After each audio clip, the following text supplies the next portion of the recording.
Hello friend, সকলকে স্বাগত আমার এই হেলথ টিপস ইউটিউব চ্যানেলে। আমি ডক্টর শেখ সইফ আলী। আজকে আলোচনা করব একটা খুব সাধারণ সমস্যা, আমাদের সকলেরই কম বেশি থাকে, কিন্তু এটা অনেক মারাত্মক আকার ধারণ করতে পারে। সেটা হলো হেয়ার ফলস। এই চুল পড়া বা হেয়ার ফলস এখান থেকে কি করে অ্যালোপেশিয়া ডেভেলপ করে বা অ্যালোপেশিয়াটা কি, আজকে আমরা এগুলো জানবো। পুরো ভিডিওটা দেখুন, কারণ শেষে আমি কিছু মেডিসিন, কিছু অ্যাপ্লিকেশন অর্থাৎ মেডিসিনের কথা আমি বলবো, এবং সেটা হোমিওপ্যাথিক মেডিসিন, যেটা খুবই ভালো কাজ দেয় এই হেয়ার ফলের জন্য। সুতরাং ভিডিওটি পুরোটা শেষ পর্যন্ত দেখুন। আর চ্যানেলে যদি নতুন হয়ে থাকেন বা এখনও পর্যন্ত সাবস্ক্রাইব করেননি, অবশ্যই সাবস্ক্রাইব করুন এবং পাশের বেল আইকনটি প্রেস করুন, যাতে এরকম ইনফরমেটিভ ভিডিও সবার আগে আপনার কাছে পৌঁছাতে পারে। হেয়ার ফল, এই হেয়ার ফলটা কেন হয়? প্রথম আসি, হেয়ার ফল যে যখন হয় আমরা কখন বলবো? নর্মালি আমরা চুল আঁচড়ালে কিছু চুল আমাদের পড়ে, আমরা কি সেটাকে হেয়ার ফল বলবো? একদমই নয়।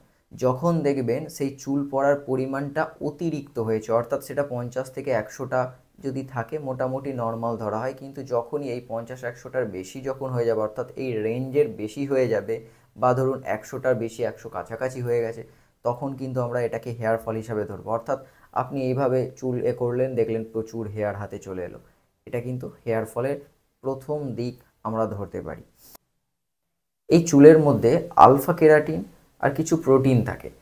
যখন এগুলো আস্তে আস্তে ডিস্ট্রয় হতে থাকে বা চুলের যে পুষ্টিগত গুণ এইগুলো তৈরি করে সেটা যখন কমতে থাকে, তখন কিন্তু আমাদের হেয়ার ফল হতে পারে। এইগুলো কমার কারণ কিন্তু বিভিন্ন হতে পারে, কখনো ইন্টারনাল হতে পারে, এক্সটার্নাল কিছু কজ হতে পারে, সেগুলো আমরা আস্তে আস্তে আলোচনা করব।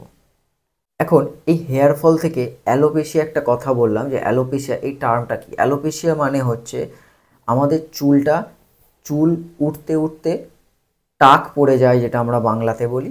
বিভিন্ন জায়গাতে হয়তো এখানে একটা, এখানে একটা, এরকম করে স্ক্যাটারলি মাথার মধ্যে ছড়িয়ে থাকতে পারে, সেটা স্ক্যাটার্ড অ্যালোপেশিয়া বলে থাকি আমরা।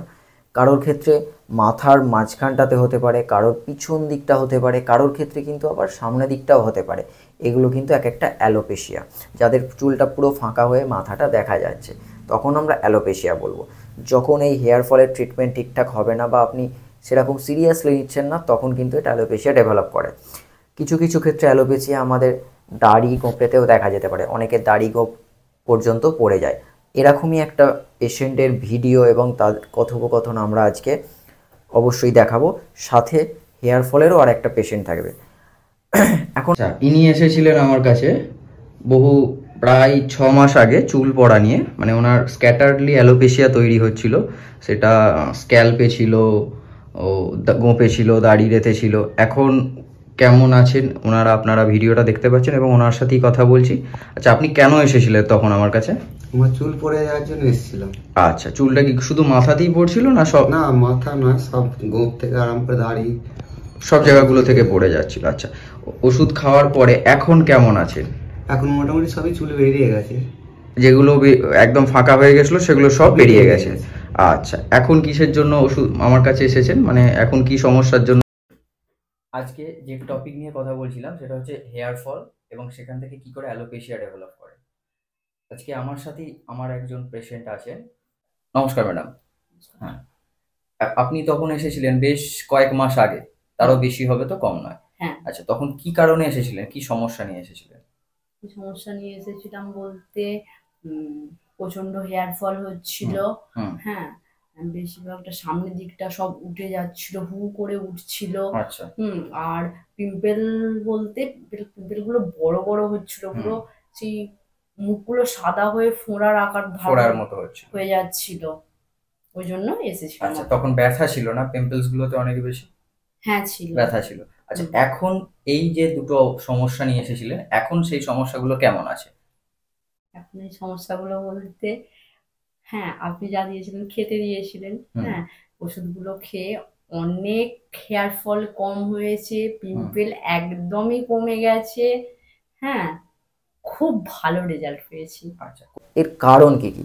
প্রথমত বললাম হেয়ার ফল বা অ্যালোপেশিয়া যদি ডেভেলপ করে তাহলে কিন্তু এটা জেনেটিক্যাল অনেক সময় হয়।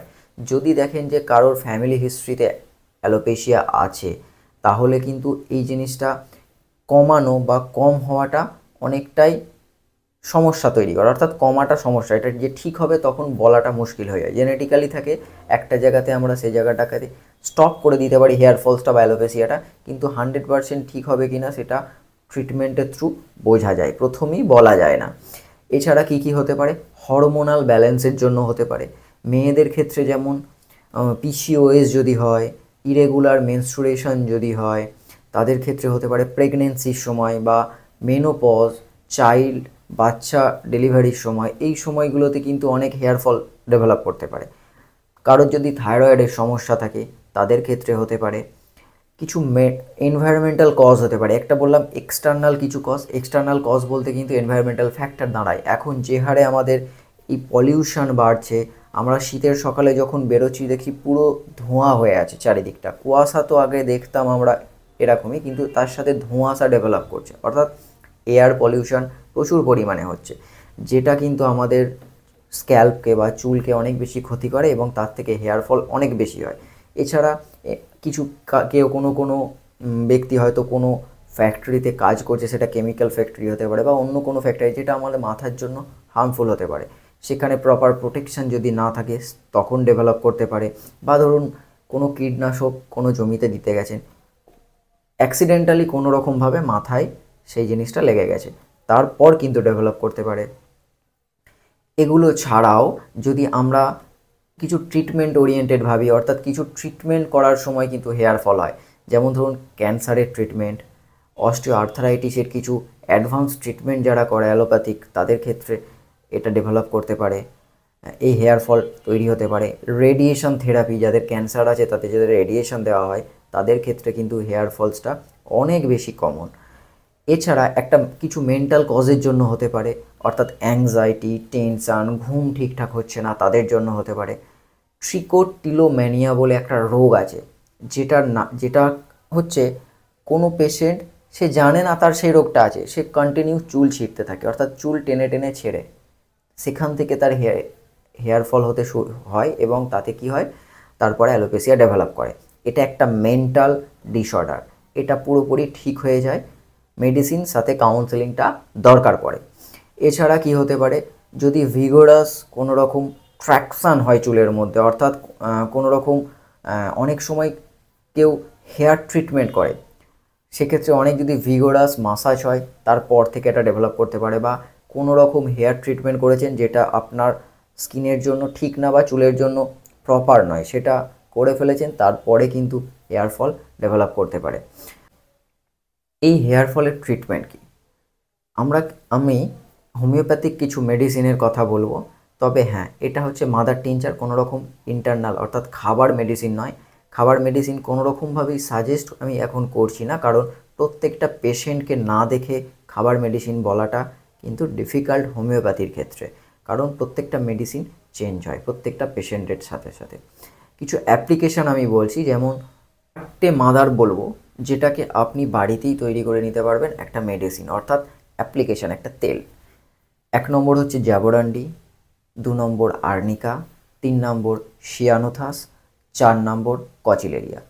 কচিলেরিয়া যাদের ড্যান্ড্রফও আছে তাদের ক্ষেত্রেও হেয়ার ফল হয়, তাদের ক্ষেত্রে এই 4টে মেডিসিনের কম্বিনেশন কিন্তু খুবই ভালো কাজ করে। কিভাবে তৈরি করবেন, এই 4টে মেডিসিনকে নিয়ে আপনি কোনো রকম বাড়িতে প্রত্যেকটা দিন পারলে ওভারনাইট অর্থাৎ রাত্রে এটা মাথার মধ্যে লাগিয়ে নিন, বা যদি রাত্রে পসিবল না হয় চান করার 2 ঘন্টা আগে এটা আপনি মাথার মধ্যে লাগান, তারপরে নর্মাল স্নান করুন বা আপনার উপযুক্ত শ্যাম্পু করে নিন।